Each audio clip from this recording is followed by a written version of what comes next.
Gotcha. All right, so now we're going to be briefed by the for our criminal justice jail. Okay, turn it over to you guys. Should we go around the introductions? That'd be great. Thank you. We'll do introductions. Start right there. You bet. I'm Bill Valdez with KMB Architects. I'm the principal in charge for the design team that's doing the criminal justice needs assessment for the Mason County Jail. Randy Netherland. Travis Adams. Tom Davis. Kevin Hansen. Shane Trumbull. Dieter Cowan. Sharon Trask. Amelia Kvistabaka, also with KMB Architects. Karen Chin with Chin Planning, working with KMB Architects. Sherry O'Brien with KMB Architects. So we're going to have a lot of data and information that we're going to be presenting this afternoon. This is to be interactive, so if you come across anything that we're kind of showing and you have questions or comments, please make sure that that we address them then. We'll probably be hopping back and forth between a couple of different slides, kind of showing comparisons and showing the data that's there. But essentially what we're going to be showing you is really all the data and analysis that's occurred over the last couple of months by Karen, and really looking at what the needs of the county currently is, really what's your population really looks like, what's the different demographics within the population, as well as starting to look at population growth based off of county growth, also based off of a bunch of other kind of trends and analysis. So it's data heavy, but hopefully tested at the end. We did test it this morning based off of presenting it to the executive committee for the project, but feel free to kind of ask questions about that. So with that, I'll turn it over to Karen, and we'll kind of get into the presentation. Yes, it is a lot of data, but I'm going to go through it. If you want me to stop, I will. But because the point of this assessment, that we're going to go through the data, is the trends, is to then develop a forecast of how many jail beds will be needed in the future in Mason County. And then tomorrow afternoon, there'll be a meeting of both executive committees of this county and Grays Harbor County, because the same analysis that I've done here, I've done over there.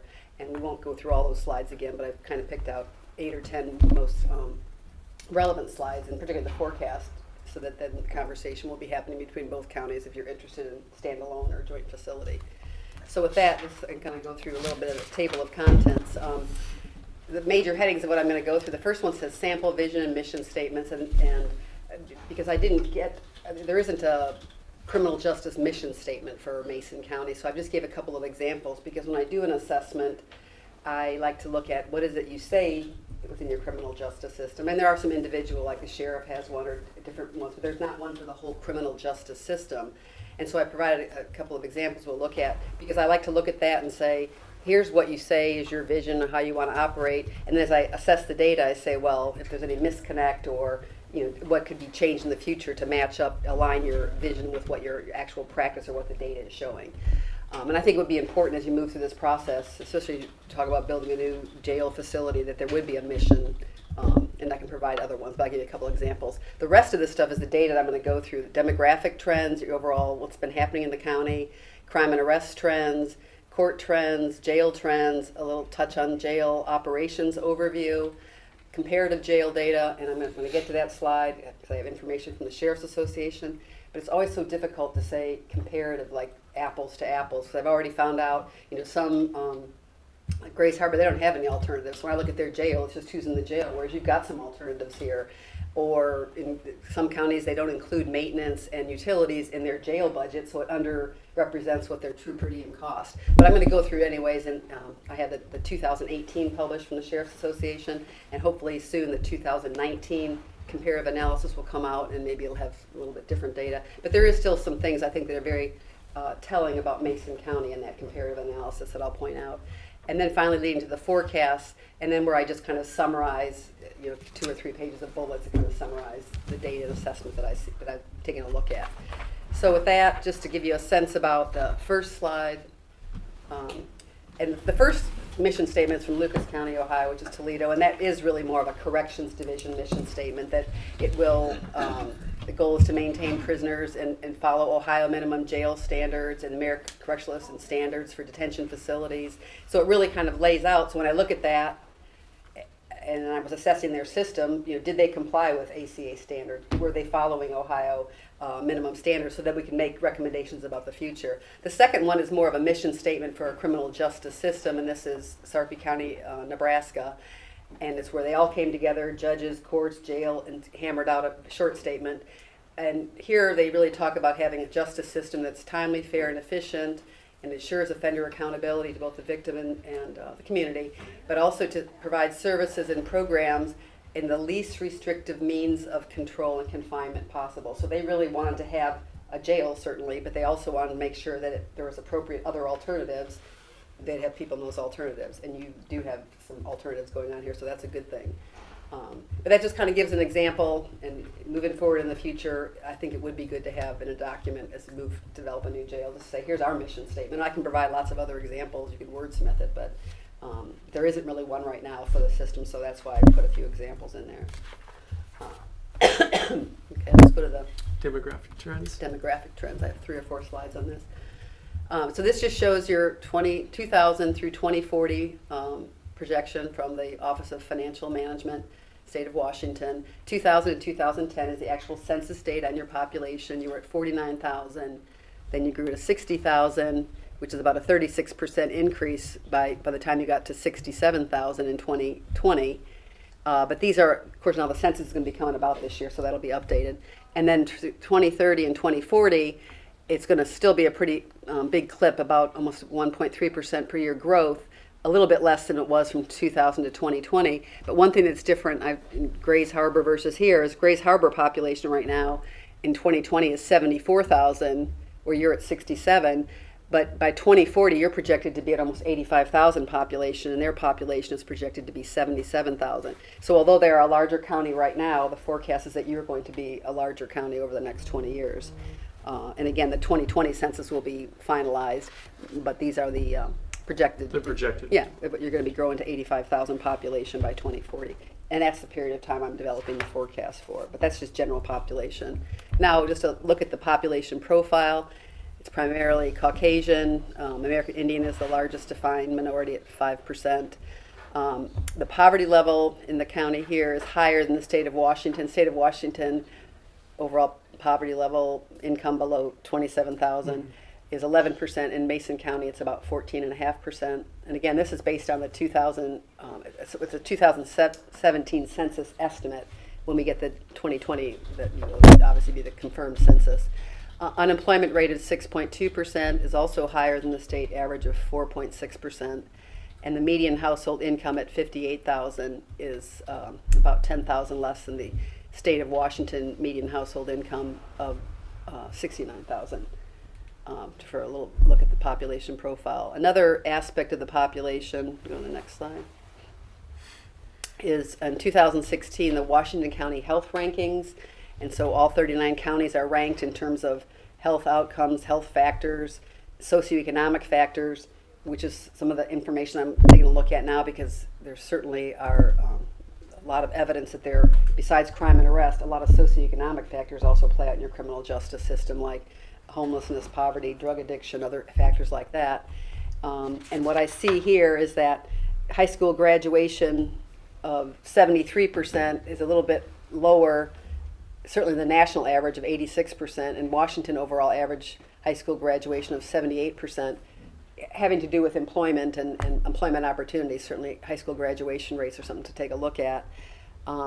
Children living in poverty and children in single parent households, 24% and 35% are also higher than the overall Washington percentages, although they're not so dissimilar to the U.S. median.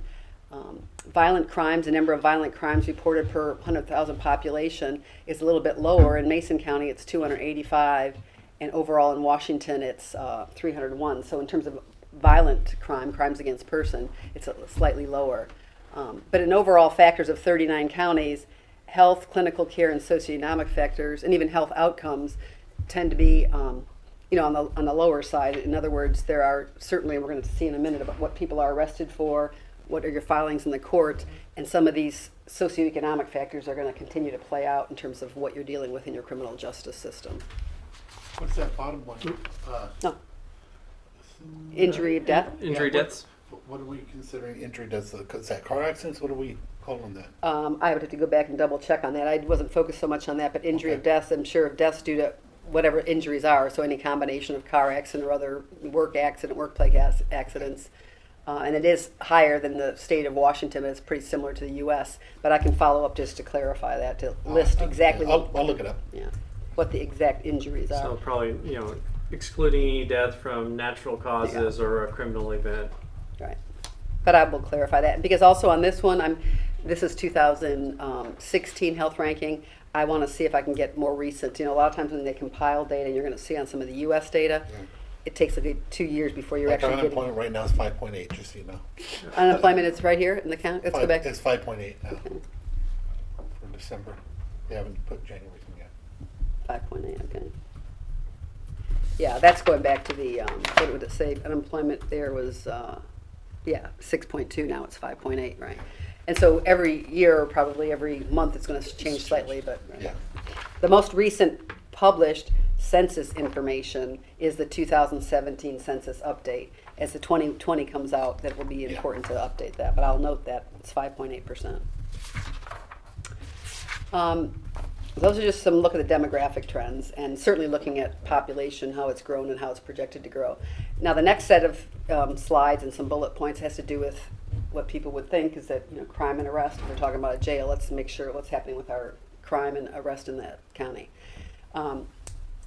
Mason County and actually the state of Washington converted to what's called the National Incident-Based Reporting System in 2012. And so the data before that was Uniform Crime Report, so it didn't match up. So I've got data from 2012 to 2013 here. And what is reported is called the Group A offenses, and Group A is made up of crimes against person, crimes against property. I mean, crimes against person, some crime against a person, crimes against property. And the third category of Group A is what's called crimes against society. And I've listed in that last bullet, what does that mean? Crimes against society is animal cruelty, drug and narcotic offenses, gambling, pornography, prostitution, weapons law.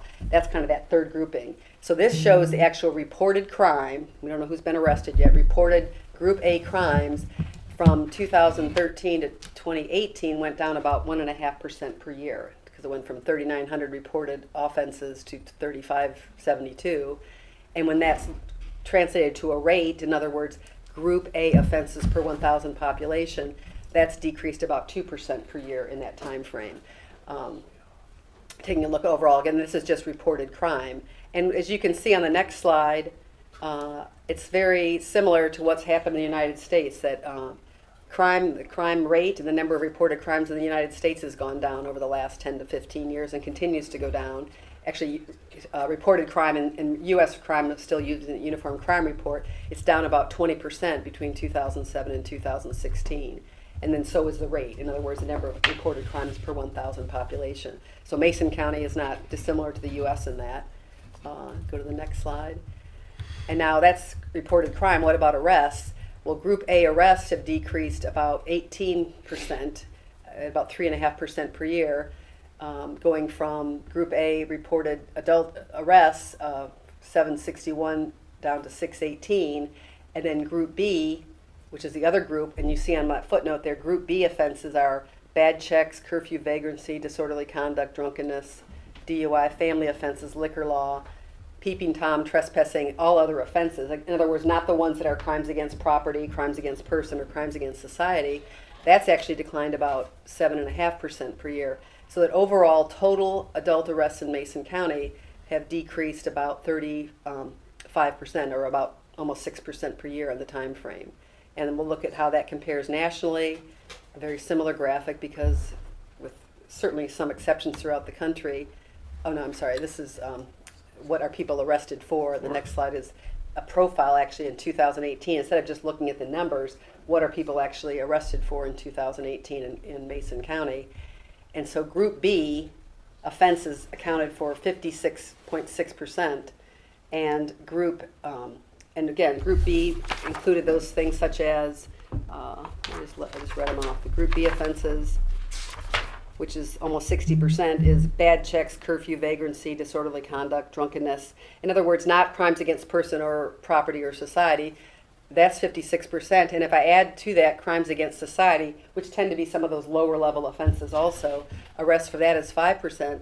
So almost 2/3 of the arrests are for, again, lower level offenses, which is also very similar. Most people in the country are not arrested for murder, rape, and robbery. There's a much bigger chunk that has to do, again, with many socioeconomic factors related. And then how this tracks with the U.S. actual arrest rate, that's the next slide, is that total arrests in the United States has gone down about 11% from 2007 to 2016. So we've also, throughout the United States, have had a decline in the number of arrests that are made. And of course, there are some exceptions, some cities in America, other jurisdictions, but in general, U.S. arrests, crime and arrests have gone down, and they have gone down here in Mason County. So do you know, on the arrest made, do you know when the original charges, were they decreased? Were they lowered? Do you know? Okay, well, this would be getting into, this is just crime, reported crime. So at this point, we don't know if it's an adult or a juvenile. A crime has been reported, because then I'm going to go into the court and prosecution, and then those decisions are made. And when we look at arrest, this is just an arrest has been made. What the outcome of that is, this is just sheer numbers to look at the story of from, here's our general society and crime in the court. We're going to move through that. But at this point, this is just number of people arrested. So it does not translate into bookings into the jail or filings in the court, because a criminal justice system is like a funnel. Here's everybody in society, and then somebody commits a crime, then some people get arrested, and then some people, filing in the court, and then some people get admitted to the jail. They're all separate. This is just number of people that were arrested by law enforcement. And by I say law enforcement, it could be the sheriff, the city of whoever the arresting agencies are in a county. This is just the total number of people who are arrested. Okay, thank you. And by the way, this is adult arrest, because it's also broken out in the National Incident-Based Reporting, because when you make an arrest, you know if you've arrested an adult or a juvenile. So this is just adult arrest, because that's what we're focused on for the adult jail. But, okay. Now, let's look at the court trends, and some of that may translate some of this. So, well, the first one is just to put a slide in, because I'm going to be focusing, obviously, overview of Washington courts. There's Supreme Court, Court of Appeals, but what we're going to be focused on is what's happening in the Superior Court, which is where felony criminal cases occur, and then what happens in the court of lower level, court of limited jurisdiction, the district court, which is going to be misdemeanor criminal cases and domestic violence and some traffic and things like that. And those court activities are going to impact on the jail, as opposed to Court of Appeals and some of the higher level courts. So the first one takes a look at what's happened over time at the Mason County District Court filings and dispositions. And the total number of the percentage decrease in criminal filings is about 24%, or about 2.5% per year. There was 10,000 filings in the district court, criminal filings in the district court in 2008, and then that's gone down to about 8,000 by 2018. The next line, dispositions, because you want to see that a given year, if you file 100 cases, you're hoping to dispose of 100 cases. You don't want a big backlog, and then people could be backing up in the jail. So I usually like to look for, like 95 or 100% disposition rate. And here it was so high, over 100%. How do you dispose of more cases than are filed in a year? And in doing the interviews and talking with court administration and judges, you have a whole lot of high volume of outstanding warrants that just eventually get destroyed. So those are considered, they've been disposed of. So Yeah. that's why it's kind of a misleading. We don't know what percentage that is or anything, do we? No, that's a very good question. But here we were told it's a lot. Actually, the jail did a look for, I think it was 6 months. I'll show you that in a minute. But to go back in time, how many were destroyed in 08, 09, 010? I don't know how many. No, they said it was hundreds, Hundreds. but they didn't have a particular amount. So if you end up applying as 200 or 400, all of a sudden now you're down to around a 90 to 95% disposition rate, which is about, as Karen indicated, what she was kind of expecting versus now. And so essentially it's a term, certainly after a certain number of years. I think they were saying about 7 years. Any outstanding warrants that haven't been able to get served or anything else, they just eliminate. Right. And again, the reason for looking at this is that, of course, in a jail, when you look at the future of a jail, how many beds you need is only a function of how many people you're putting in there and then how long you're keeping them. And so anything that might indicate a really backlog or a long time, and it used to be in the, especially 80s and 90s, I would look at disposition rates of 70 or 75%. That meant that the cases were getting clogged. They weren't getting to court fast enough, and so that's going to have an impact certainly on the jail population. Here, I mean, it appears that it might be a pretty high disposition rate, but I don't have exactly what it is because those are the published numbers. But I do know that the issue of outstanding warrants that are eventually destroyed impacts on those numbers. The next is just a look at the Superior Court, and you've got 3 Superior Court judges, you've got a court commissioner, a court administrator, and then to the lower left-hand side for the therapeutic courts, which I've got some information on, you have a program manager and 2 caseworkers, and the therapeutic courts that you have are only in the Superior Court. Your mental health and veterans and drug court are in the Superior Court. And I've got some information on that later, but this kind of just gives you an overview of the Superior Court. On the next slide, it shows, well, what's been the workload or what's been happening in the Superior Court for criminal case filings by type from 2008 to 2018. So the first one is felony filings, and felony filings have decreased about 1.5% per year because it went from 441 down to 376. The misdemeanor and gross misdemeanor case filings, small numbers, but have gone down by about 3.5%. Lower Court of Appeals, which is also small numbers, it doesn't really impact on the jail population. And then what's called non-charge, and a non-charge is one that's open for which there's not a formal charge, hasn't been filed, such as conducting 1 or more preliminary appearances. So at this point, when the annual data is collected, there were 73 people that at that point, at the end of that year, had not been charged, but they still were a caseload in the Superior Court.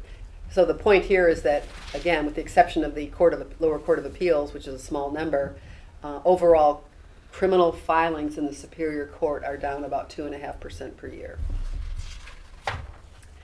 And what kind of filings do you have in the Superior Court? And this looks at for 2018, the breakdown of the felony filings in the Superior Court.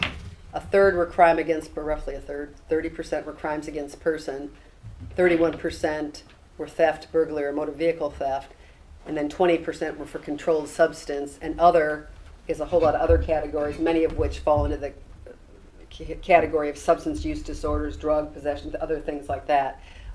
So you've got a third crime against persons, third theft, and then about a third are related to substance, alcohol and drug and other related, and even theft related to that, in terms of what are the felony filings in the Superior Court. And this takes a look at, in the Superior Court, what were the criminal case completions for each year, and the completions go down about 6% per year. They completed 593 cases in the Superior Court in 2008, and that's down to about 237 by the end of 2018. So, it's definitely the trend for crime and arrest, and you look confused. What's your question? Well, that's just such a huge difference for completions. Yeah. And a big drop-off you can see is between 2016 and 2017, and that dropped again in 2018. But this data, Superior Court and the District Court data. Well, if I understand, in 2015, I think it was, maybe it was 14, we added the 3rd judge. Mm-hmm. How do we get less cases done? You're not going to be able to answer this. This is some. Well, there's less cases. If we go back, there was less cases that were filed. Even though that came up much? this morning, that there was a judge was added. But let's look, Bill, can you just go back for a second? Because overall, endpoint to endpoint, the number of, between 2016 and 2017, you had basically about 108 fewer cases that were filed in the Superior Court, going from 581 down to 433. So there was less cases completed, but there were also many fewer cases filed in that particular year. Yeah, that's what, 18%, 20%. And by the way, there's absolutely nothing that, it seems kind of contrary to what our jail population's up, because then crime is up and arrest is up and filings in the court and the District Court, Superior Court up, and literally everywhere that I'm working right now, this is the pattern. So we're going to get back to those issues, socioeconomic characteristics, because that's what's driving our jail population in America. So I'd say the way I'm putting it together in my head with the 2 different issues is, if we're not finishing them out as much, then we're holding them. Not all of them, but a lot of the ones that they have in there now are going through the process all the time. And so if we're in the jail now, Yes. if we're not finishing out cases as much, then somebody's holding them. Some of them get to go home, but they're holding a lot of them. Or they're disposed of and they're sent to state prison or something. I mean, I this wish. is, I wish, yeah, and yeah. then warrants, Yeah. yeah. This is warrants issued, sitting in a drawer that. Still, that's only 237 Yeah. completed, so.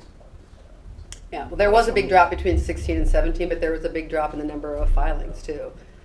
So this just, again, I'm trying to show here is that the issue of the workload are factors that you would think would be driving the increase in the jail population. And we're going to come back to, as I have in every jurisdiction, to look at mental illness, substance use, drug and alcohol addiction. Those are the kind of factors that are going to have a huge impact on the core problem, but also that leads to then theft and burglary and other things for that. To support. But if you Outsourcing also ended during that time. But also, if you added a judge in 2016, that means that with the additional judges, that they have the ability to hopefully clear some additional backlog and be able to kind of dispose of some additional cases. So while the filings dropped, with the additional workload to be able to get more things kind of But maybe I'm reading it wrong then. system. Aren't we saying that we have completions are have dropped? Yes. So I can understand the other one. I Yeah. just don't understand how that equates to the cases, Yeah. not Well, getting finished. First of all, the actual filing that comes in, that is not necessarily related to, again, not every arrest results in a filing. And those are just the numbers of cases that have been filed. So that wouldn't matter if you had one or three, those are cases that were filed in the Superior Court. And you did add a judge, but that's sheer volume of these cases were filed on. There was enough evidence that the prosecution went forward with a case filing to go into the court. And then the issue of criminal case completions, that this can have some impact on people that are in the jail. I mean, the population It in the jail will. with a backlog of going to court and continuances and that sort of thing. But normally what you would see when you add a judge is there would be, and I've seen this before, where all of a sudden I'm looking at 90% disposition or 95 and it pops up to 100%. And a judge has been added and a lot of backlog to try to get ahead of to get it back to where you've got roughly 100% disposition of cases within a year. What is the analysis, or what's the definition of the completion here? So if it's a case is It was actually closed. A case was finally closed out in the Superior Court. That's the part that's not making sense. Yes, go ahead, please. That the timing of that is just about the same time that we had to implement the booking restrictions in the jail when we weren't taking Class C felonies. So people that were arrested for drugs, they got referred to the prosecutor's office for charging. The prosecutor's office filed on those, and then they summons the people to court. And didn't ever And I go to a would case. suspect that a lot of those summons, those people probably never showed up for court for the preliminary appearance. That's what it That looks would like to make me. that would And so make because- sense. Which is why we have 4,900 Outstanding pending warrants. warrants in a drawer that haven't been filed. So we'll go through the whole process. They don't show up, and that's Yeah, okay. I suspect that's, because that is coincidentally Yeah. coincides with that booking restriction, stopping of the outsourcing, that whole time period there, so. It was between 2016 and 17 when that Yeah, happened. 16, the outsourcing ended as well, and that's also a time, if we arrest them on fresh charges and we bring them in, then the probable cause is filed with the court, and it immediately starts that process. Correct. But if we don't arrest them, we complete the paperwork, it goes to the prosecutor's office, and it can lament to the prosecutor's office for as long as they want it to. And so that also will cause the actual numbers to drive way down. Yeah. Okay. And then this is a look at criminal case, what the actual sentences were, case dispositions, actual sentences. And what was interesting here is that basically overall sentences would be down because, again, filings and completions are down. But the biggest reduction was in community supervision on probation and jail time with community supervision on probation. Those numbers are down about 10%. Jail only, in other words, that was the sentence from the Superior Court judge at the end for that year. That's gone up about 5.8% per year because it was 45 in 2008 and that's jumped to 71 by the end of 2018. And so in terms of looking at what is the actual outcome of the Superior Court case completions, the increase is that there's more jail time only given than jail combined with probation supervision or community supervision.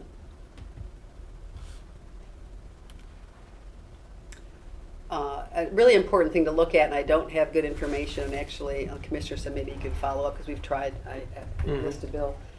Probation is something I always like to take a look at because probation, being supervised in the community, I like to look at who's in the jail for probation violations or how that's driving the system. And it was a program developed to keep people, out of jail or, can be supervised in the community. But I don't have any data here. The person who's in charge of it said there's about 1,300. This is in the district court. Not Superior Court. There's about 1,000 to 1,300 defendants supervised annually. But I don't have any detail. There's no annual data. There's no. So maybe I'll have a better way to get through with this commissioner interceding. But I've tried to get the data. I've interviewed the person personally. Bill sat with me. It would be good to know the probation caseload and what's happening with probation in the district court, and I don't have that. Now, one good thing is that recently you just implemented an automatic court reminder system where you'll automatically a robocall reminding people they have a court date. It's a little bit unrelated, but I put it on this slide. But I do think it would be important to take a look at probation violation, length of time on probation, because I do see in some jails, not this one, but there are many jails I've been working in where a high percentage of people in jail are there for violation of probation. Not a new offense, but they didn't do, or they weren't where they were supposed to be, or they had a dirty urine, or whatever it was. And so if that piece of the puzzle isn't working, and you've got a lot of people in jail for probation violation, that's something to take a look at to see how could we increase our supervision of people in the community. But I really have no information on probation, and we've been trying to get it since November. Yeah. So the Commissioner Shelley said maybe he would be able to get someone to pull some numbers. So, has anybody received any probation data? Or I'm looking at the undersheriff here. Yeah. Nope. Okay. Can I That was the first I heard of it this morning. So that second bullet point that says automated court reminder program has been implemented, I believe that was only in Superior Court, and it's through the pretrial services program that they're starting to develop. That's not part of district court's program. Yeah. Okay. I'm sorry. That's why I said it was an unrelated bullet. I put it somewhere because that came up this morning. Yeah. And pretrial, because that's very recent. Because when I did interview the Superior Court in October and November, you didn't have a pretrial screening program, but you were going to get that in place. Correct. And also say that was where they were going to start doing that robocalling for the Superior Court. So I'll change the bullet, but we added it at the wrong place because that was the first part is district court probation. Well, also in Superior Court, you have these three: drug court, veterans court, and mental health court. They all average about 18 to 24 months for the program. They're all post-plea and pre-sentence. In other words, it's after someone has made a plea agreement and before they're sentenced, they will agree or be screened to go into these programs. And also focused on high risk and high needs offenders, because there's certainly more than, let's look at the mental health court, 11 people that were accepted into the admitted to the mental health court. And I can guarantee you, and I'm looking to everyone who's running the jail, there's a lot more than 11 people in the jail that have serious mental health issues that probably benefit from the court. But it's important to, when you start a program, just have a criteria for getting into the program and starting it that way. One thing that I'm seeing around the country for these courts that are post-plea and pre-sentence is sometimes people aren't identified as going into these programs until after they've already been sitting in the jail for 30 or 60 days. So any earlier screening that as these programs are up and running, you've had the drug court for quite some time, but the veterans court is new and the mental health court is new. But getting that association of who's the best candidate and doing it earlier on makes a lot of sense, because that way you don't have somebody taking up a jail bed for 30, 60, 90 days and then getting into a program like this. And you have, again, 3 staff that are overseeing this program in the Superior Court, and a coordinator and 2 caseworkers. And they have ability to also contract for some additional services in the community. Like if someone needs housing assistance or something, there is some ability to supplement this specialized court. So again, you had 18 last year that were admitted to the drug court, and 8 graduated, 2 admitted to the veterans court, and 2 graduated, and 11, and this might not be within the same year, but that just shows sheer number of how many were admitted and how many graduated. And then for the mental health court, 11 were admitted, and there was 2 graduations from that court last year, because again, those programs are, a year and a half to 2 years long. Okay. Now to take a look at what's happening in the jail, the jail trends. Excuse me.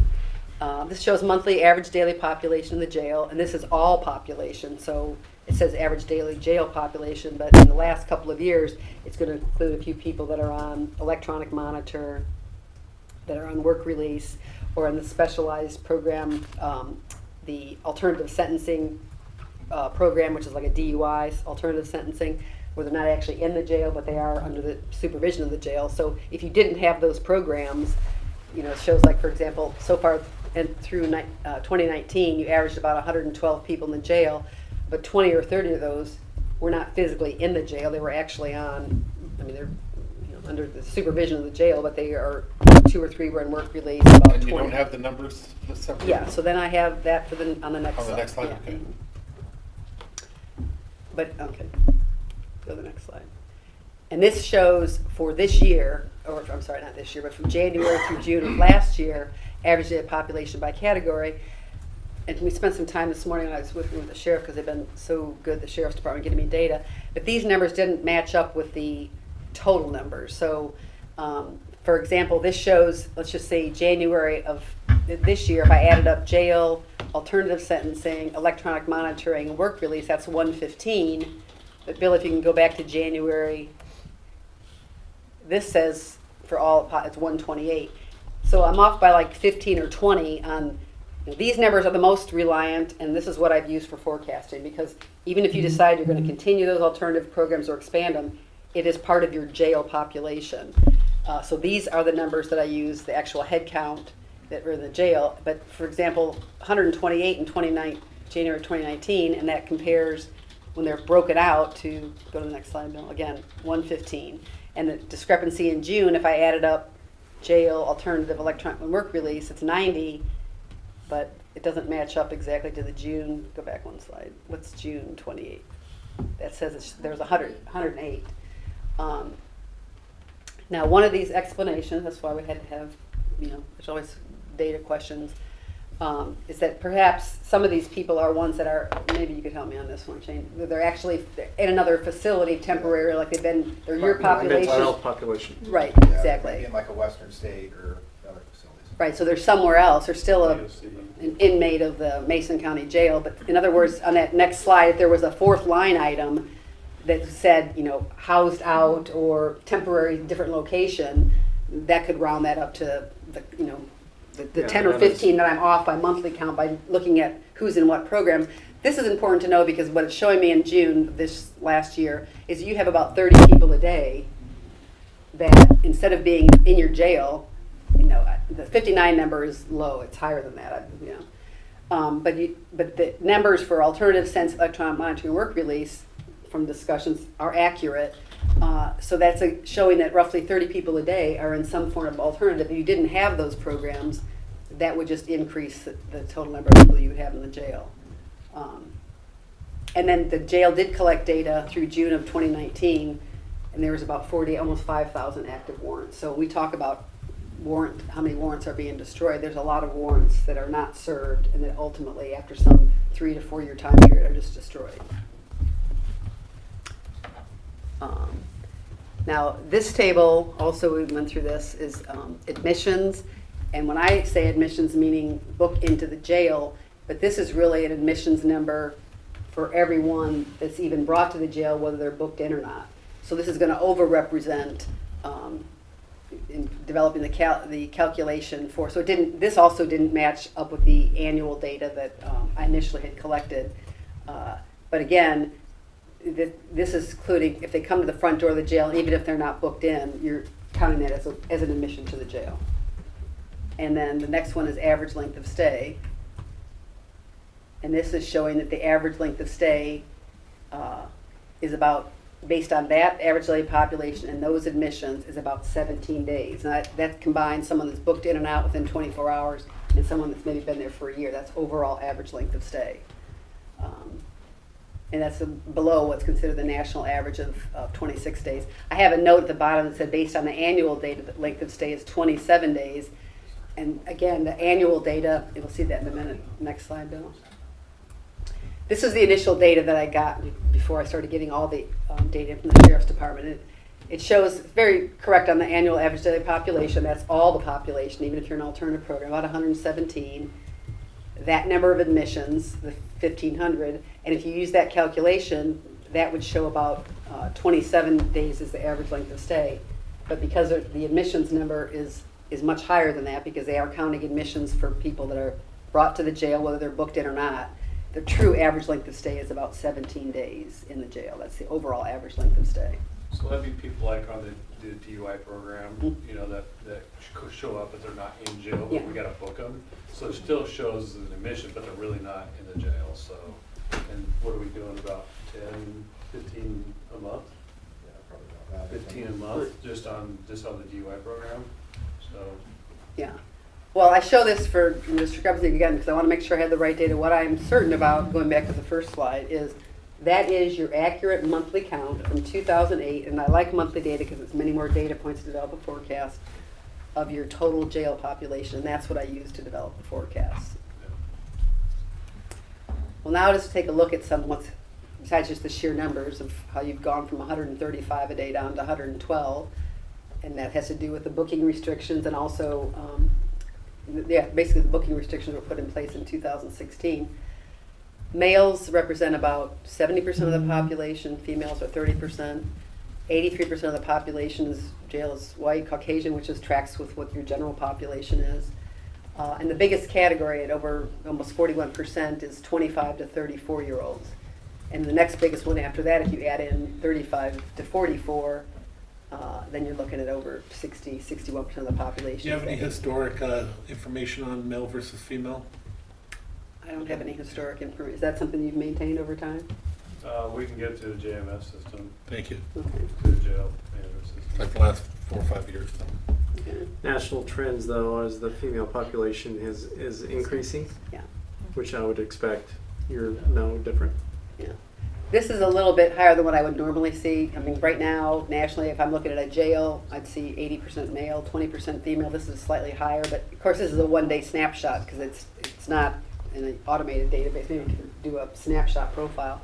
But I'm guessing from 5 or 6 years ago, or maybe 10 years ago, it used to be females were 5 to 7%, and then it got to 10%, and then 15, and now what I'm seeing in most of my jail work is it's 20, 22% female. This is slightly higher, but does this seem like on this particular day this would be an aberration, or is that pretty much what you're seeing most of the time in the jail? A third of the population is female? Yeah, that's about right. Okay. Yeah. We've also seen that some national data that more rural or agricultural based communities, that number can be way higher. And you're kind of in the similar type of demographic as that. So this is definitely not a surprise. And also jurisdictions that are more hard hit by substance use disorder. I'm working in Ohio where the opioid crisis is, one of the 3 highest states. That sort of substance use disorders tends to even be higher in the female population, so it would not be uncommon that you would see whether it's theft or whatever got them there related to drug and alcohol abuse.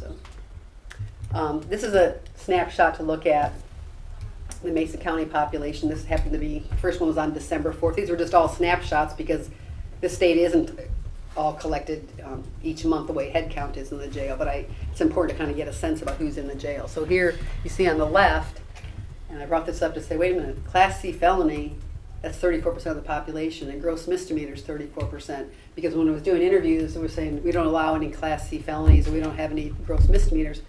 Well, some of these people they are actually in the jail. I mean, you do have Class C felonies; it's a third of the population.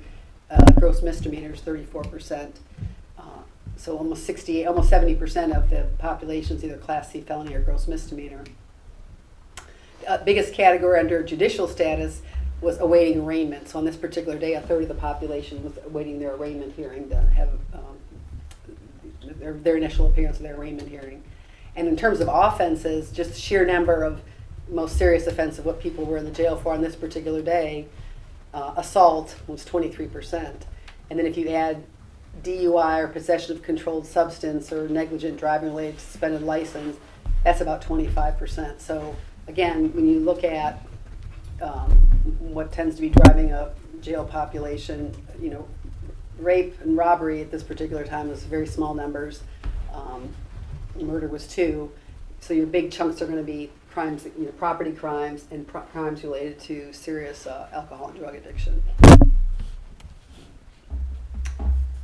This is a look at, and this happened to be on January 9th, because I always like to take a look at what's the bond level, who's in jail for how long, because it's not uncommon to see people that have a bond of $1,000, which means they'd have to come up with $100 to post bond.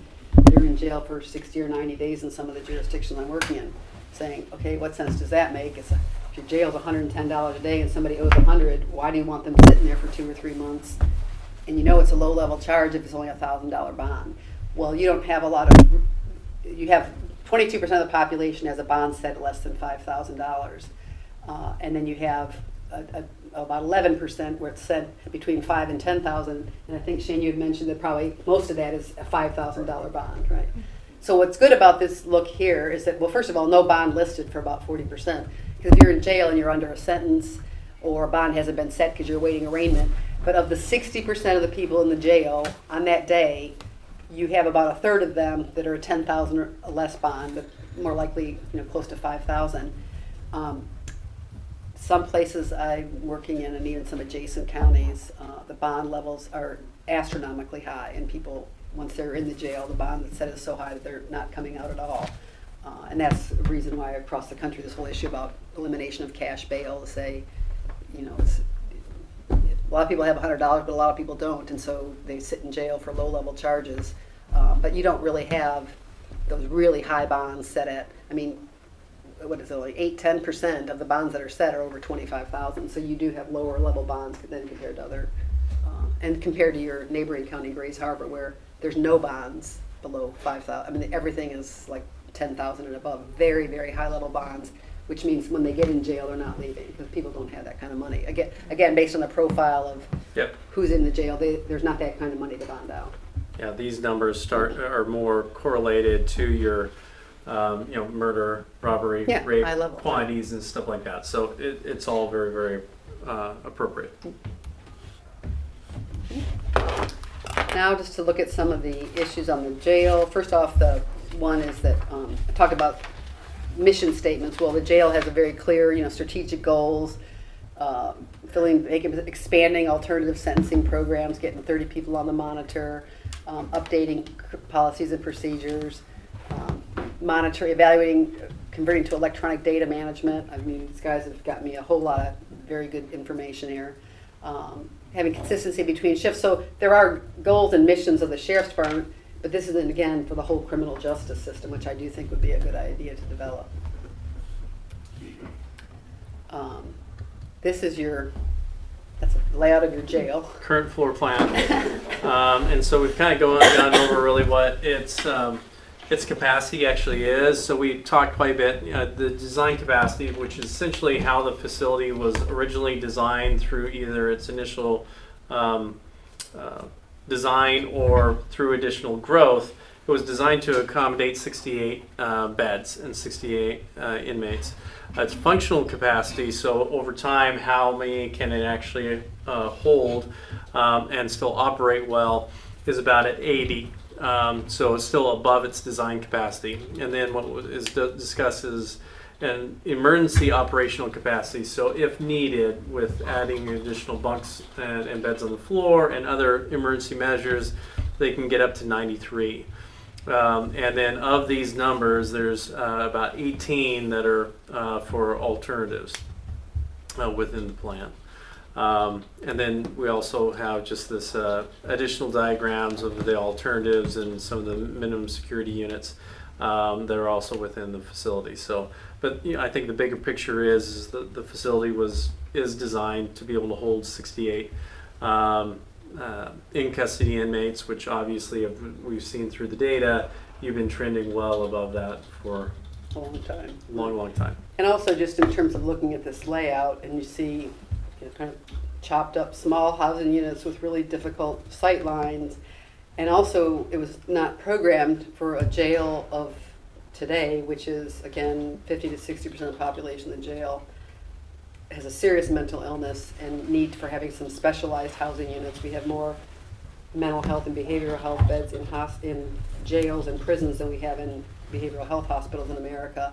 This was built a long time ago before some of those things were recognized. There's also really no program space. So the jail does operate some good programs, Narcotics Anonymous, AA, and some other programs and some therapeutic intervention, but there's no space for it. It wasn't designed to have that kind of program space and very little staff space. It's good that you have Actually, I was going to get to that program list that you had. Oh, yeah. Yeah, right here. So this is actually a substantial amount of programs that the jail wants to be able to operate, but they don't have the facilities to really operate at the level that they really like to be able to do.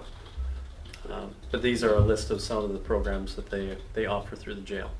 So that in terms of having group rooms, some staff office space, those kinds of things, which, back in the early 80s, those weren't things that we were building into a jail. But even more importantly, the size of the housing units and the sight lines, which don't lend themselves to, it's an old generation jail. So although I think everyone's done the best they can with that asset, it was only designed for 68 people, and a jail in 2020 is not the same jail that in the early 80s. It's a whole different ballgame in terms of who's in there, and the behavioral health is the main issue. So, but I mean, it's a good array of programs that you do offer in the jail. Let's see, where were we at on that? Is that where we ended up? Yes, I think that's, because we went from there to there. This just shows an organizational chart of your corrections division, and the next slide shows where the analysis, there's 27 uniform full-time deputies, full-time equivalents, 2 support staff, 3 community service officers, a lieutenant and the chief. And the current, or the 2018 budget for the jail was about $4.9 million, but that includes the jail budget and any operations or maintenance or utility costs. If they're coming out of different pockets, that's the total amount to operate the jail, and that translates to about $115 per day as the per diem cost.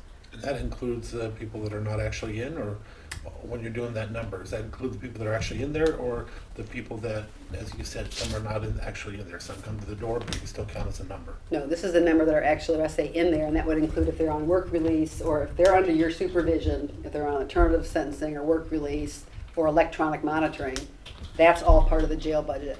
Now, if it's someone coming to the front door and being released, that's even going to be there too. Someone's did a book-in or asked a question or two and they leave.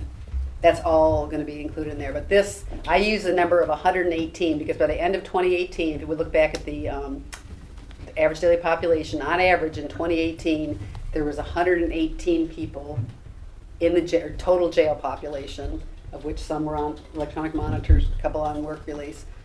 I divided that budget by 118, so that is the per diem cost for everyone that's under jail supervision, the actual daily population who's in the jail. And we did bring this up and kind of ask the question, so this is also as far as the staffing goes for operating the jail, this is the budgeted staff. There are a couple of open posts that have, they're unfilled. Vacant position, yeah. Yep, vacant positions. And this was an analysis when you went from the, when there was a, back in 2017, when there was a cut from 31 deputy FTEs, and that went down to 27, having to do with this calculation, which I clarified this morning on the next slide. But it is 27. I thought that I had read somewhere that those 4 correctional officers have been added back in, but they haven't. 27 is the number of full-time deputies operating the jail program. So. And this was changing to a 12-hour shift. Yes, 12 hours. We already talked about the jail programs. Mm-hmm. Okay, this takes a look at, again, the source here is the Washington Association of Sheriffs and Police Chiefs. That was their compilation in their report from 2018, and there's some things that aren't right about it. So, for example, it says Mason County cost per day. Well, maybe it was 104 back then. And shows design capacity, but some people aren't showing design capacity. They're showing what their average daily population, or they're showing, whether was it the design capacity, the operational capacity, the emergency capacity, in the absence of going to each individual one, here's the data that I know is correct. I know that's the 2019 population of those counties because I got it off the internet. This is what's published, design capacity. Cost per day, for example, Grays Harbor, where they say their cost per day is $77. That's just completely not accurate, because I know that it's more like $104 a day, because in their jail budget, which is what they would have reported here, in Grace Harbor, all the maintenance and all the utilities come out of a centralized county budget. So if you just say, here's the jail budget, you got to, especially for maintenance, because it's really old and falling apart. So we had to pick out, or they analyzed what of their maintenance, their total county maintenance, their total county utilities is really associated with the jail. So that number is greatly underreported. Right. Yep. Length of stay, that's good. Here's what in an average daily population, again, Mason County, I said at the end of 2018, you're averaging about 118, but that's for people that are both in the jail and the alternative programs. And some of the other counties that are listed here, like Grace Harbor, there is no other alternative. That's strictly who's in the jail, whereas for you, it's more of a combination of mostly in the jail, but you also have some alternative programs. So this is what's difficult about apples to apples comparison. One thing that is accurate data, and I think it points out here in Mason County, is that design capacity is 68, so the percentage of use, in other words, what you have versus your average daily population, is 172%. It's substantially higher in Mason County compared to the group average. Because again, if you have a design capacity facility of 68 and you're operating almost double that, operating at 200% over capacity, because your average daily population is close to 120. And that's much higher than any of the comparison group averages. Yep. And then the incarceration rate at 1.8 people incarcerated per 1,000 population is slightly higher, but again, that 117, all those bodies aren't physically in the jail. You have some on a monitor. So if I'm comparing that for those places that don't have alternatives, then maybe it's not going to be so high in Mason County. But I do think, again, that pointing out that the percentage of use is substantially higher in Mason County. All the data that's been presented in these slides leads to not just the forecast, but recommendation of what makes the most sense to plan for in the future. So first off, I use the average daily population at the end of, or 9 months through 2019, and that was 112 was the base that I used to develop all these forecasts and project through 2040. And that includes people that are in and Yes. not in? No, that includes people that are in, and it's the total jail population. Go back to that slide. This is very. That's what I mean. The people that are actually in there, or the people that are in there, people that are on work release, people that are on bracelets, people all together, or the people that are actually in there? It's all together. Thank you. Right. And that, again, goes back to that first average daily population slide, which is the most accurate head count of the jail. That's what I'm using. And that's average daily population. So I use that as the base, and I'll show you how I have these three different sets of models.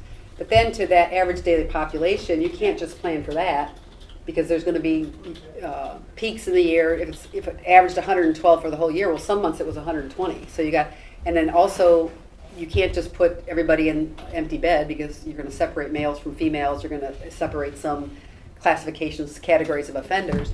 So I added a factor of 20% to average daily population forecast on all the models, because you have to have additional beds beyond just forecasting the average daily population. So the way that I broke this down was into three categories of model: a decreasing forecast, an increasing forecast, and then what I call a system change, or expansion of alternative forecasts. Okay, on the first one, decreasing forecast model, remember from 2008 to 2019, that where you went from 135 down to about 112, if I follow that trend line out and that's the actual monthly data, that's a decrease of about 2 inmates per year. And if that got carried out in the future, and then I added 20%, you'd go from 120 to 107 and 95 down to 82, because that's the actual number of bodies. The next one just shows the percent decrease. You decreased your jail population by about 1.5%, so that's going to go down. The actual number decrease, and then also between 2008 and 2016, a decreasing model.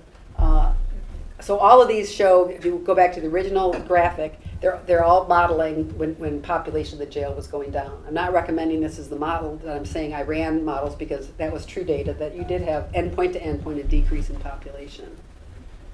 The next set of models I call the increasing forecast models, and here is why. If you look at forecast 7, between 2011 and 2016, right up until you came up to your rules for who gets into the jail, you were having a pretty steady increase in the jail population by about almost 4% per year. So if I followed that trend out, you'd be at going from 163 to 233. But I added in two other things. Your highest incarceration rate in 2016, that's Model 6. In that year, you incarcerated 1.9 people per 1,000 population. So I said, well, I'm going to look at if that was kind of the peak year, and that's how many people you incarcerated before you kind of did a shutdown on the jail because it was overcrowded, that would say you'd be at 201. And then also in 2019, your incarceration rate, it came down slightly. You're 1.67 people incarcerated in your county per 1,000 population. But that's going to grow because, so if I use that incarceration rate and just held it constant, well, your population is projected to grow by almost 26%. So that's going to put you at 171. So if average of those three models is about 200, by 2040, a need for about a 200-bed daily jail population, of which, because I've used the whole numbers, there are roughly 25 to 30 people that could be handled, currently there are, and if you keep Outside those the jail. programs. And another Right, this is total jail population, meaning a few on work release, about 25 or 26 on electronic monitor. But again, I'm forecasting the total jail population for that. And then the last models are saying if you take the decreasing model, whoops, Sorry. and then say, what if you could back out another 10%, increase your alternatives, increase work release, although that's kind of a difficult charge because you only have 2 or 3 on there now, and there's, you have to be able to have a job and some other qualifying things that make it, I'm sure if you could, you'd like to fill up a housing unit of work release, but you don't have that many candidates for it. Electronic monitor, your goal was to get 30, but you've got about 25 or 26, so you're getting close to the goal on that. But the other thing to recognize is even on electronic monitor or the alternative sentencing program for DUI, sometimes those people do end up coming into the jail if they violate what they're supposed to be doing. You still need to be able to have jail beds to be able to manage that population if they're not successful in those alternative programs. So the one that I think makes the most sense in terms of recommendation for the county is to look at these, because 2011 to 2016 was a more realistic natural growth trend in what was occurring. And when I say endpoint to endpoint, how it was decreasing, you know that you made new rules and regulations starting in 2017 that quote unquote artificially started to bring that population down because you were so overcrowded. So the increasing models about 200 is what I think would make sense from a planning purpose. And then certainly even beyond 2040, whether you decide to do your own county jail or a combined facility, to not be landlocked, to not build a higher, to do something that could be expanded in the future beyond 2040 if needed. And even if you did an additional 50-bed core programming and said, let's make our kitchen a little bit bigger, let's make our intake a little bit bigger, it's really minuscule square footage to allow you the opportunity to plop an additional housing unit on without disruption of operation. Because there will be years beyond 2040, but that's the forecast through 2040. And then I think that the next couple of slides is basically the one open for discussion. Is I just took a lot of those bullet points and just kind of summarized them. But population growth, you're still going to have it. It's going to slow down slightly. In terms of, I can just summarize that crime, arrest, and filings and felony filings, those have all been on the decrease. What we do know is that from socioeconomic data that there are some people that find their way into the criminal justice system, that there seems to be a higher percentage of that population in Mason County than it is in the state. Some of the socioeconomic factors that would be more predictive drivers of the jail population. Let's see what's summarized in the next one. You do have 3 therapeutic courts, which is very good. Those are there's very small numbers, but if they can have an impact in graduation rate, those are the people that tend to come back into your system. Mental health, substance abuse, and even veterans many of our veterans are ending up in jail. Yeah, looking at the analysis, they have about 40 to 60% success rate, but of course that's 18 to 24 months after they start the program. So there's, it takes time to kind of churn through that, but still that's a pretty high success rate. Endpoint to endpoint, the jail population went down, but again, that was really starting more in 2017, 18, and 19 with the restrictions on jail bookings. Based on the snapshot, you know, about 68% of the people in jail are there for Class C felony and gross misdemeanors, and assault is one of the 23% of the population is in jail for assault. And then let's see what else. Mason County has a lower incarceration rate than the group average, but it has tends to have a higher per diem rate. But again, those are some caveats about not all those other counties are reporting their true costs for what it costs to operate the jail. And that we have to change that total current staffing, as I forgot to pick it up there in the summary. It's 27 uniformed officers.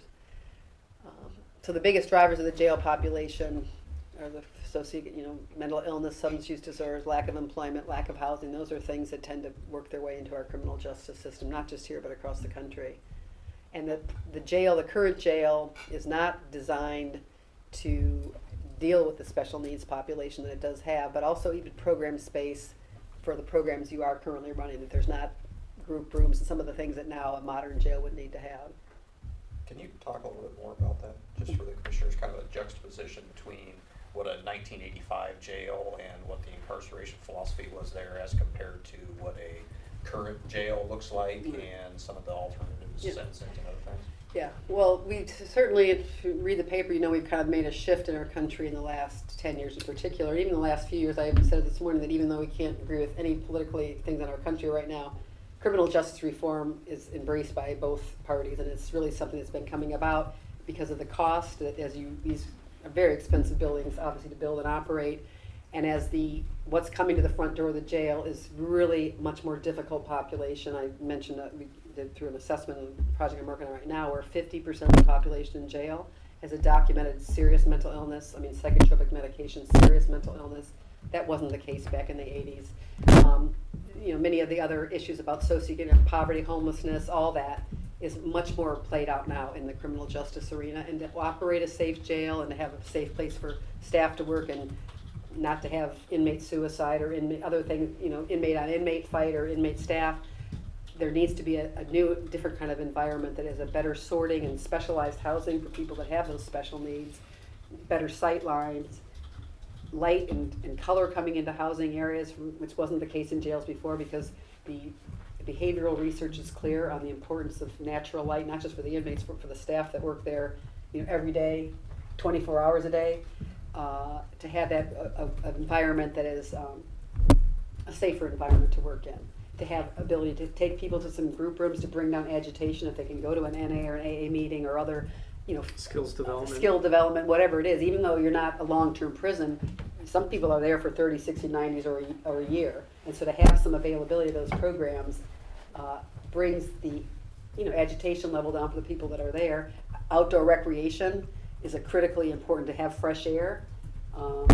These are the and you have outdoor recreation, but it's not so easy. You've kind of got some blind spots. But a jail that was built in the early 80s isn't the jail today, because now our jails are, again, a huge portion of them need to deal with the fact that there's such a high population that are very difficult to manage because they have serious mental illness. And you have a lot of repeat offenders coming in. Mm-hmm. And so that pattern of what you have of the, no sight lines and kind of the slice of the pie, that layout, you're not going to find that kind of jail design in any magazine you're going to pick up of the jail of the 21st century. That's it will be completely different. So that's kind of the last slide that we kind of had. So wanted to kind of open it up. Any other kind of thoughts? Some questions? If there's any other slides that you want to go back and kind of review to kind of have an open discussion on. I'd like to kind of do that. So what's the average stay for an inmate? 17 days is the average length of stay right now. But again, that's deceiving. What's the most that we've had? Years. 2 or We've 3. actually had people in there for 700 days, 2 one-year sentences consecutively. Right. That's what's so deceptive about average length of stay. People say, oh, you have a short time. Why do you need to spend a lot of time on programs? I get it when it's a prison, but for a jail. But when I slice down, there's average length of stay, and that's everybody. Someone's in and out in 24 hours. But there are people that are in jail for 6 months, 12 months, and 2 years in a jail. And so that's why it's so important to have access to programs, direct light coming into the day room, outdoor recreation. Those are all very important things to be able to safely manage a population, especially a population that has significant number of mental health and other problems. Yeah. Bill, I say go back, just keep one slide up to talk about on the average daily population, the first average daily population slide. Let's see, that was. There's the average length of stay, that's there, no, one more. Okay, no, that one. Yep. So you see that going from 135 down to 112, that you know, endpoint to endpoint, that's why there is a couple of models that are decreasing, because someone picks this data and says, well, wait a minute, you know, dropped your population, why? But if you look at, from 2011, 112 inmates, to 2016, there was a very steady increase of about 3 or 4% per year. That is what I believe is more of a model of what, because then what happened with that high level of population, it forced you to do something which is a good thing, to develop some alternatives, and then also not a good thing, but to booking restrictions. So for me to look at this decreasing level in the last couple of years would not necessarily be representative of the population if you would have had the jail capacity and not develop the restrictions. So that's what I'm saying. There's kind of like endpoint to endpoint reduction, but there's a good 7-year period in there where you had a pretty steady increase each year in the jail population. And the booking restrictions came from, they weren't our decision, that was from, No, From the state. it was our decision. It had to do with outsourcing and the exorbitant cost of the county on the outsourcing, because we spent almost, what, $1.7 million Just in a 12-month period outsourcing in 2016. And the money dried up, we didn't have any more money, and now we had 135, our average daily population was about 130 during that time, and there's no way, and we couldn't house them in Nisqually or Lewis or Forks anymore, so we had to figure out what we're gonna do. There's no room to bring them all back here, so, you know, we're forced with having to put booking restrictions on and try to limit the population of the jail somehow. Well, yeah, we all have different opinions. A lot of this bothers me just looking at it. I disagree with the numbers we're talking about. Our numbers, they need to be consistent with the ones that are actually in, especially when we're setting up beds. The problem that I have is a couplefold. Before any of that even happened, we didn't used to outsource. We've held as many as 160 in that building. The problem I'm having is no matter what, I've got a base in my head that says that we need a certain amount of beds no matter what to be able to handle. There was a choice that were made, and I'm going to say we, because we're all involved in this no matter what, to not put certain people away anymore. So I know that going back to just that base number that was needed, where we're putting people on the floors and everything else, I have 150 that was needed then. So the idea that it's even possible to be 83, it just doesn't jive with me at all. I don't know what the real number that we actually need is from your gut, from what you deal with every single day. Can you pick a number that you think we actually need to take care of the ones that we need to put in jail? Today, Yes. if I was just gonna, we had no booking restrictions. Just you. I think that we would need 135 beds today. Okay, that's your And minimum. that's also maintaining the 20 that's on programs. Mhm. So the home monitoring. No, and I would expect that, yeah, but separating those out, so. Today we need 135 beds. 35. But now, if you needed to add some more to the future, are you thinking about 150 then, on the minimum? No, my choice on that was the 200-ish beds in 20 years. No, The that make- option's set on her. That makes sense to me. I can see that. I just have a hard The other time. thing, Forecast 7. Because essentially, yeah, if you do forecast 7, and again, this is looking at your total jail population system. So if that's saying you have 233 total jail population, currently you have about 25 that are electronic home monitoring. Say that grows a little bit. Now you actually have in your facility about 200, because even with work release, they are coming back to the jail, and you need to be able to provide jail beds when they're not actually at work. So you're still, while they're not in the facility all the time, you're still having to be able to provide some capacity there. So that starts to really kind of align with that number that you're looking at. About 200 actually beds in a facility can accommodate an overall jail system need about 230, which kind of gets you, kind of into that And range. between then, now and then, if we have a 200-bed jail and we only have a population of 130, an ADP of 130, that gives us also some more opportunity to look at other funding sources. And we've got, fortunately for us, because of our geographical location, we've got DOC right here, and it makes it readily available for us to do some outsourcing with DOC, I mean, not outsourcing, contracting with DOC, to maybe have a little bit more revenue coming in, to maybe to offset some of the personnel expenses. Yeah, I did talk to DOC, about 3 or 4 people there, and they're paying right now, they contract with, I think, 47 different jails in the state. They're not contracted with Mason County because they don't even bother, they know there's no room. They pay $89.25 a day. If you have specialized beds, mental health or treatment beds, they'll pay as much as $400 a day. Because that's what they're not able to find those kind of beds, because a lot of the jails you have in Washington are old jails, they didn't have kind of that kind of specialized That's housing. interesting. How many jails were built back in the 80s A for lot. Washington? A lot. Because Washington State paid for it. Yeah. There was money back in the day, and they had jail standards back in the day, and before they decodified the standards in the late 80s, there was all kinds of money, and they didn't necessarily increase the bed size. What they tried to get away from was having the old bars that you see in the old movies, the bars where the doors slide. It's upgrading the jails. They didn't make them any bigger. They just made Change them the more doors. modern. They also, just last year, passed a 5% per year increase in that per diem rate. The per diem rate before DOC would pay the counties to house prisoners, and their average length, that's a 30-day sentence. If you violate probation, it averages about 21 days length of stay. But now they can do a 5% per year increase on their per diem rate. But they also mentioned that there's been proposals in the state that they're going to try to really increase sanctions besides jail for probation violators. That, I think it was in 2002 when you passed the Swift and certain, that meant no matter what, if you violate probation, you're going 30 days to a jail. Now they're talking about saying maybe some will still go to jail, but we'll do a more of a sanctions grid, and whether it's going to pass or not, which would reduce the number of beds that DOC would need a contract for. But right now, they, again, are contracting with 47 jails in the state, and they are looking for beds at all times because they have a lot of people. And they're not going to guarantee. I talked to the 2 tribes that you asked me to talk to also. No one's going to guarantee you build these 10 beds, we'll pay for them forever. But there is, certainly as you develop through 2040, in 2030 and 2035, if you, let's just say you decided on a 200-bed facility, instead of just filling that up right away, if you kind of grow into it, that would give you some period of time to contract some available beds until they really needed to be Mason County beds.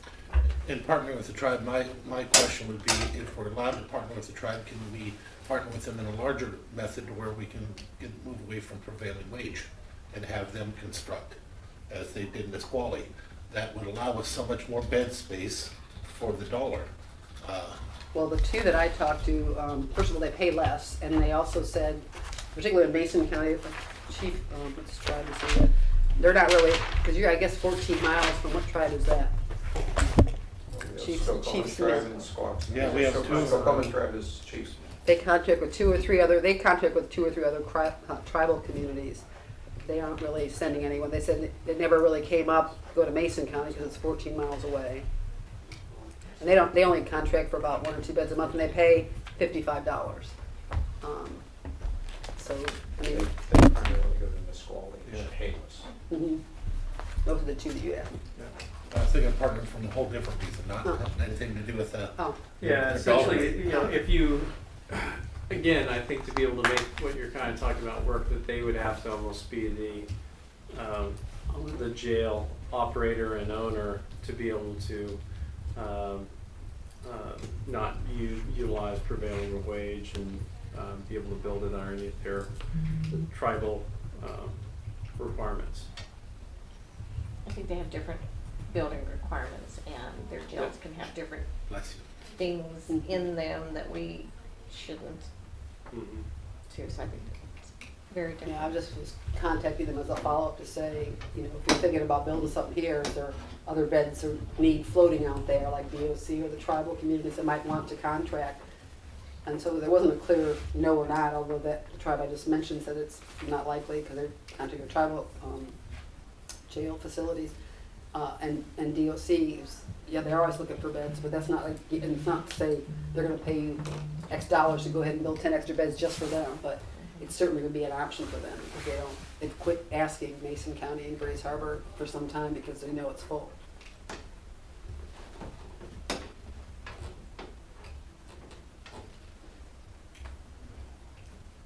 Well, did you have a secret number in your head about what you thought the jail needed to be? Not necessarily. I had a minimum that I couldn't see even, if you're gonna, I'm looking at it again, I don't know that we're gonna be able to even get a big bond like we would like to. So I'm looking at all different options in my head, including what we can do here locally. We have to have some kind of an increase. And I don't even see us trying to do it if we, with a minimum of no less than 150. When I was looking at those 80 numbers, or 60s, I just couldn't even fathom. No, I'm just showing that. to run the number, yeah. And then, you know, in my head, I was thinking, I guess, 200 in my own head. Yeah. Again, these are just, we have to be able to run the numbers because if somebody ends up looking at, well, really, what does your population look like over the last 10 years? And they're going to look at what the county's population growth has been over a 10-year period, and they're going to look at what your jail population growth has been over 10 years. They're not going to look at that it rose for 7 years and then had a drastic drop. They're just going to look at the numbers and say, well, actually, it had a slight decrease. You know, so why are we having to build a facility? So we're having to analyze it this way so we can actually explain away really what these forecasts actually look like. And then, again, kind of like what we're doing right now, go through what really makes the most sense based off of, you know, your average length of the stay has been going up. Your arrest rates have been actually going down. But see, I think even those are connected with what we've been doing internally. That's why I'm saying that drop for us, I think, is man-made. And Which so was dropped? the how many we're putting in, how many we're keeping, how many, all of that is man-made internally. I don't know how much of it is really being affected by the world out there compared to what we're doing or what we've chosen to do to deal with this. That's why I'm saying I know there's a minimum that we can't, you know, ignore.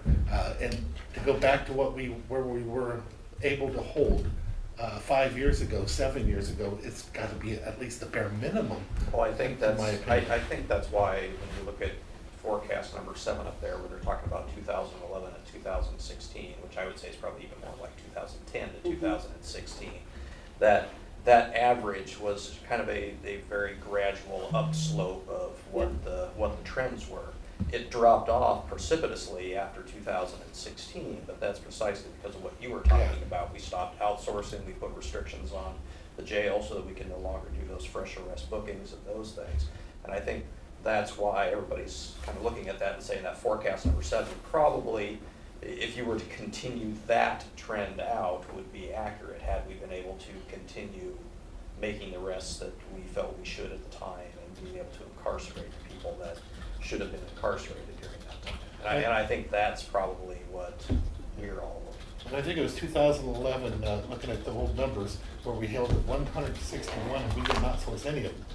So that's means that we gotta, that's a possibility at any given time. But saying that we did it and saying that it's a good idea. I'm not saying it's a good idea, that's not what I'm saying. What I'm saying is, we gotta be prepared for that at the minimum. Well, yeah, Because having that that's a capacity, reality, it right. happened. We can't say it didn't happen because it was a reality. And it could happen tomorrow. Because I can tell you- 2011 to 2016, truly, I think, at least from our law enforcement perspective, was a time where we were doing the job as we felt it should be done. We were making the arrests that we felt were appropriate to make and booking the people that we felt it was appropriate to book during Yes. that time. And I think that reflects what that trend would be had we been able to continue in that capacity. And I think if you had the bed space, you probably go back more to that. Yes, without That's question. what I'm saying. Yes, without question. That's why I said 135, Yeah. you know, ish. Yeah, The other but thing that's that a I right don't- now number. That's right That's now. not Yeah, a not projection today. for Yeah. 20 Correct. plus years of capacity. Correct. The other thing that I wanted to clarify a little bit back on that 3 option page. So the bottom section that it talks about what if we expanded programs and things.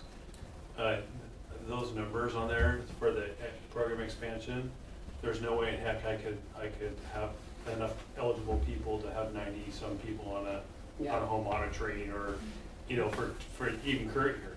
There's not the amount of misdemeanor people, that low level crimes that I could. There's just not that many here. Yeah. So, that's kind of unrealistic. I understand what you're doing and why you did it, but that is just an unattainable goal there. Yeah. I might drop those out. If I could today, I'd have 60 people out on home monitoring.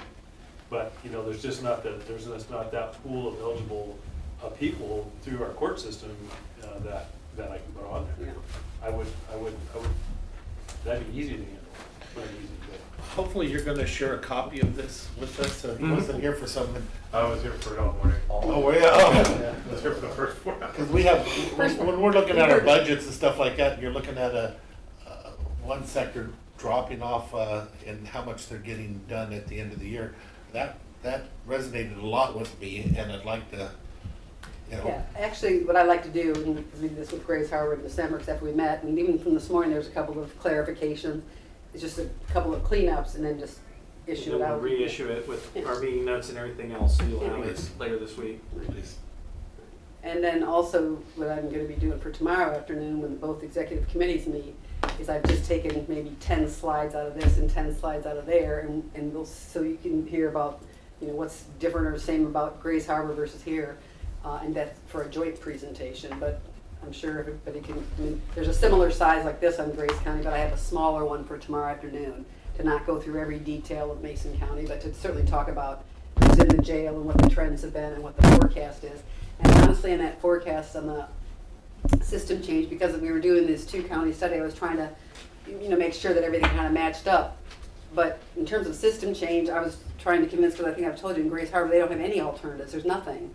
And there are ways that they could be reducing the population, but those are some things that you've already developed here. So as your point is well taken, Kevin, that I might need to even just drop that part of the forecast. But I was trying to make sure that if both counties picked up these presentations, but the system change forecast was really, I'm focusing more when I'm trying to convince in Grace Harbor that they, as I say, what Mason County, you can do work release, you can do electronic monitoring, you can do some alternative for DUI. There are things that will help keep, so not just your population now, but when you talk about what you have to build, because it's so expensive to build and operate, if you can have some people doing that, and if you've got examples where it works. So maybe I'll change that one around anyways for here. I mean, I do think it's important, as Bill said, because someone's going to come back and say, I've seen the data, your jail went from 135 down to 117. They're not going to read beyond what the bullet points I'm putting in, that it got to a critical point where it's not safe to operate that jail at that population. And suicides, I've talked about this in jails, that increased dramatically in the last 2 years, and that's just something you don't, bad things will come if you don't have the right space for this population. So And that was one of the precipitous, the things that drove that population cap restriction, because we had 2 suicides in 15 to 16. So, and it was working in a place where they had 9 last year in 1 year, so it's really, it's not just that you can just shove everybody in and close the door, because it doesn't work that way, especially again with the mental health population. And R2 resulted in significant lawsuits, so this is definitely a clarifying call on that. Yeah, how does that factor into overall county budgets? Well, it certainly factored into our decision making to put a cap on the jail. Yeah. For sure. Yeah.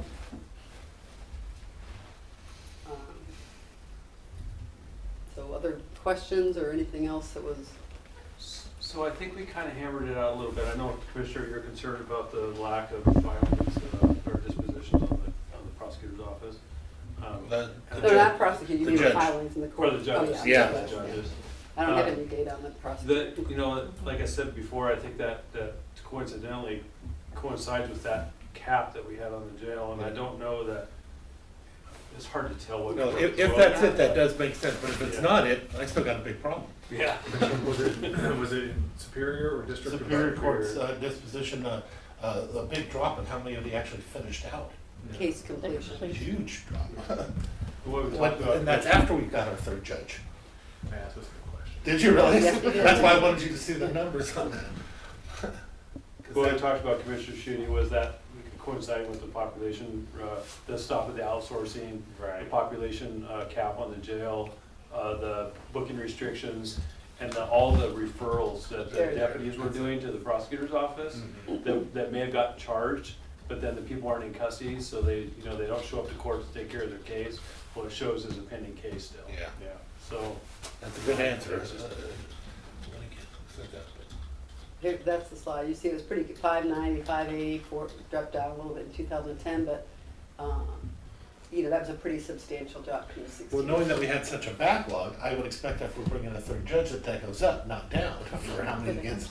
Yeah, but to drop, what is that, almost in half? That's No, not half, it was, let's see. from the high. From the high. Yeah, when we brought it 578 down to Oh, yeah, 237. yeah. I thought you were just talking about between that 1 year. No, I'm drop looking at to two, a 2-year sequence. Yeah, because it was pretty consistent here. I mean, Yeah. you kind of plateaued, then boom. Yeah, over a 4-year period, I mean, you were pretty much right at 570. So, And then, a substantial drop. That could have something to do with the direct filings to the court too, because it's at that time that we stopped arresting people for everything under A and B felonies, which means that before that time, we would arrest somebody for any of the range of crimes. We write a probable cause statement and it immediately gets filed with the court.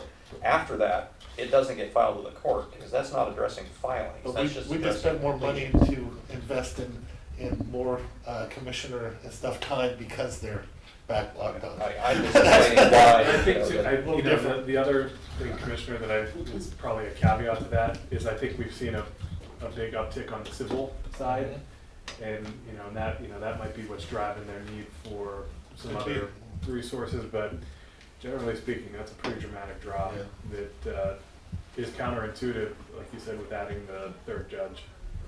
And it's not, and we're not connected with you guys. I just, when I seen that, we have to look at that to figure out what's happening. Dollars are dollars. They're not going here, they're gonna go there.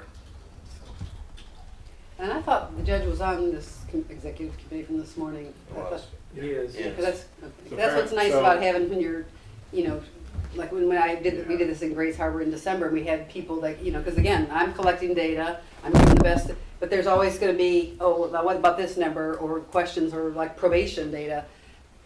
I should be able to, I would think you all would want to say, I want to see how many cases, the judge should say about 1,000 annually. What? That's not good data. I mean, Yeah, so I think he has a jury trial Yep. going on. That's So. always out today. And we've had some of the information given to us, I've just never seen that. That's all. So again, we shouldn't even probably even doing it here, it's just I've never seen that before, and that caught me off guard. Pretty heavy, actually. Well, if there just weren't coming up, you'd expect that there'd be probably an outstanding warrant that then would be issued for them, correct? Yeah. So that might be something if we actually had the annual warrant data, rather than right now we're kind of looking at general outstanding. It might have actually been like 2,800 to 3,000 as an average, and then now it's ballooned up to like the 4,800 that we were told. So maybe that's because we have this drop in actually conclusions and then an uptick in now outstanding warrants. I don't know. That might help to justify some of that correlation. I don't know.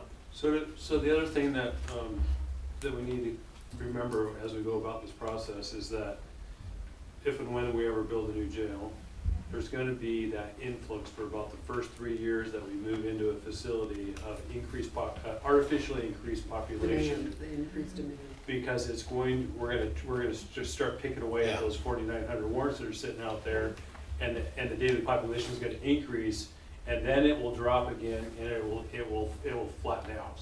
So we've got How many years did to it take? about 3 years. About 3 years. It'll take about 3 years for us to get over that backlog of cases that are pending and warrants that are sitting out there.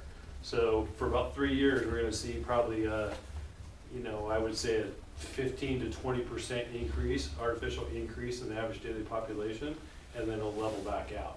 Of course, you will see an increase of And that's why you're 135, that makes perfect sense when they Right. As put all you that will see an in. increase of sentencing into the jail as a result of For all sure. that backlog as Yeah. well, Yeah, so yeah, that for sure. that wave could last. So I'm assuming that you guys take that into consideration when you Yeah. do all this. And when you toured the Skagit County Jail facility, they kind of pretty much explained that exact same phenomenon that is what they've kind of experienced, that their previous population prior to opening up that facility, which is now about 2 years old, versus compared to when you toured it, it has increased kind of above, I think it's about 15 or 20% capacity just in 2 years, but they're kind of seeing that now they're on that backside of kind of working everything through the system, and then things are coming down to more of the normalized population that they were expecting. So that's exactly right. Back in the 80s when the jails were just, you couldn't build them fast enough, build them fill. Everyone I worked in Arlington County, Virginia, where they were giving, judges were saying, okay, in 1 year when this jail opens, this is when you're going to come in and serve your So when that jail opened, I mean, literally, Day they were one like back a year on. out, like here's your scheduling for your Wow. time at the hotel. And so that, when it opened, they went shh, and then it started to level off. But there was so much That's pent up important. demand. And back then, you know, again, in the 80s, it was like, build it, fill it, build it, you know. Wow. So I've definitely seen that spike occur when a new jail opened. Yeah. Okay. Anything else? Questions? So again, kind of leading up towards kind of moving forward, we do have a meeting tomorrow morning with Grays Harbor County. I have the same type of discussion with their full Board of County Commissioners and their executive committee to present their data. And then tomorrow afternoon is the executive committees of both jail needs studies for both counties to come together, as Karen indicated, to kind of go over some of this population projections and this data to really start talking about an understanding of, okay, what would a shared facility kind of look like, a combined facility, what would those population projections really look like between the two, and just start those kind of conversations. And then, so we will need some direction in the coming weeks just about kind of what are these population trends seem to make most sense, and do you support some of our recommendations with which one of these forecasts you want us to utilize as we start to move forward, because the next steps are actually then taking this data and doing programming analysis and developing a space list and space programs based off of facilities to either meet, you know, a 200 bed facility or a 170 bed facility or whatever the forecast that's projected out to be able to do. So we do need some direction. So because obviously quantity of beds and beds need has a big driver. You know, your kitchen is going to be designed for food service based off of what your population actually is, and number of medical beds as well as rec, and all of those have an effect driven by bed capacity. So So that include both current and future expansion? yes. So, you know, those are kind of the next steps, and then so we're kind of to that decision point with this information when we get it out to be able to get some recommendations of, yeah, this population forecast is what we would like you to carry forward, and the next step of analysis, which would be developing a space list and a program. And then once the program's developed, then they'll be developing concept design and site test fits and evaluating how that works. And then you actually have now a size of facilities from bed. You'll have an analysis of what it takes to operate and staffing analysis. You'll have the square footage of the facility. You'll have it, seeing how it actually fits onto a site and what the site size and the site needs, utilities, services to it would be, which then ultimately allows us to do an analysis of costs and determine exactly what a cost would be. And then the final step starts to look at, okay, now that we know the overall budget or the cost of the facility, how would it be funded? And that's where we'd start talking about different funding solutions and opportunities there, whether it's privatized financing or bond or capital funds or whatever that might actually be. So those are kind of the decision points that we'll be making over the coming months.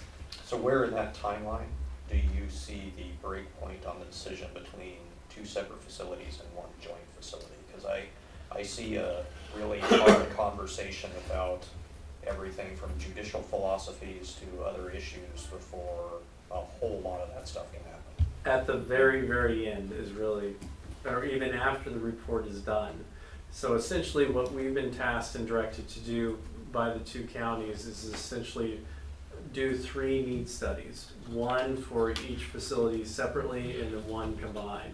So that one combined might end up lagging a little bit as some of these conversations actually occur with regard to programmatic functions of a combined jail, or location, or philosophy with regard to how it'd be utilized or how it'd be organized for managing the facility and all those type of things. So those 3 are running on a parallel racetrack all the way to the end. Right now, they are running on a parallel racetrack. If that shared facility needs to lag for one reason or another, because the two counties really can't come to a decision on getting to the next decision point down the road, I think that's fine.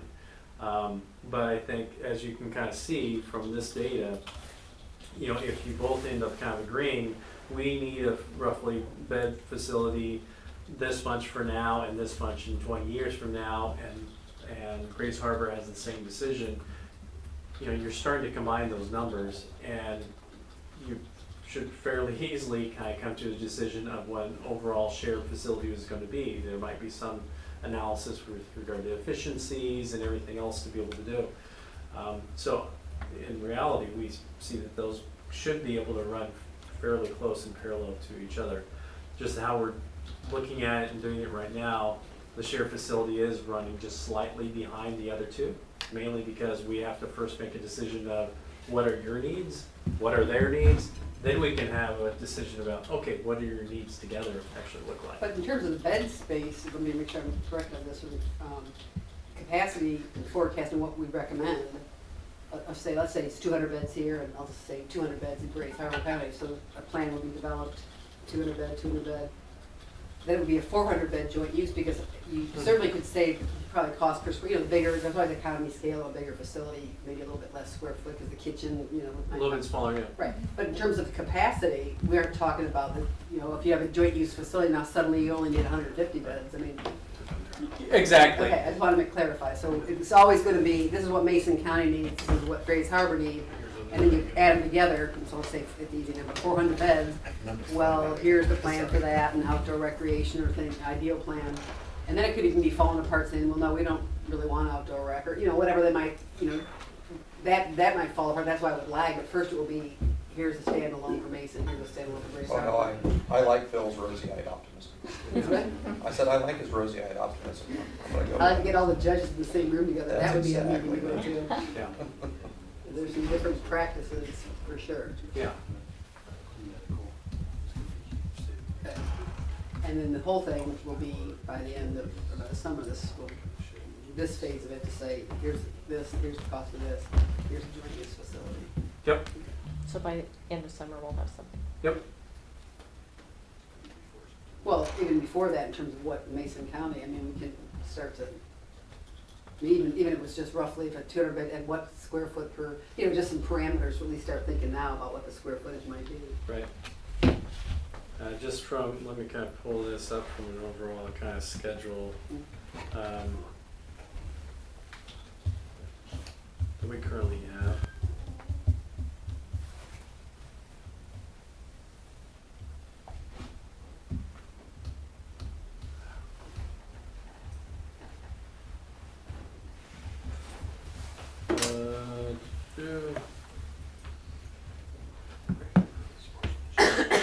Okay.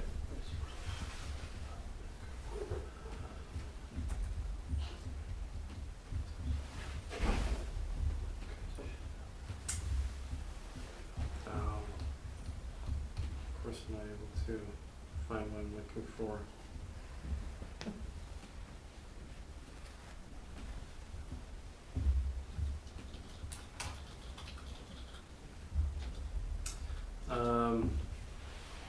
So yeah, essentially we will be starting to do, so the population analysis is what we're kind of in forecasting in right now, which is the beginning of February.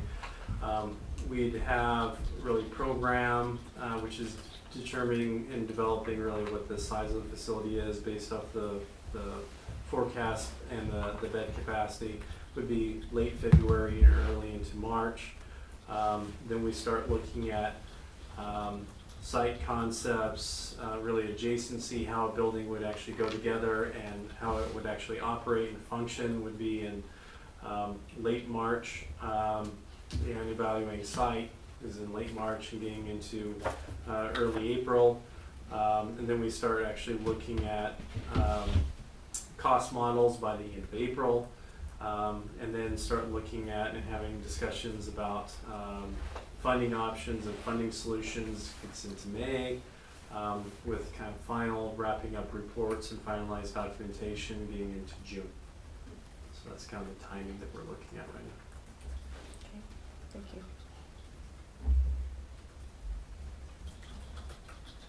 Okay. Great. Thank I'll you. see. We'll see some of you tomorrow afternoon in Montesano, and when we start talking about the shared facility. Thank you. So, Keep going. Thank you. similar to saying,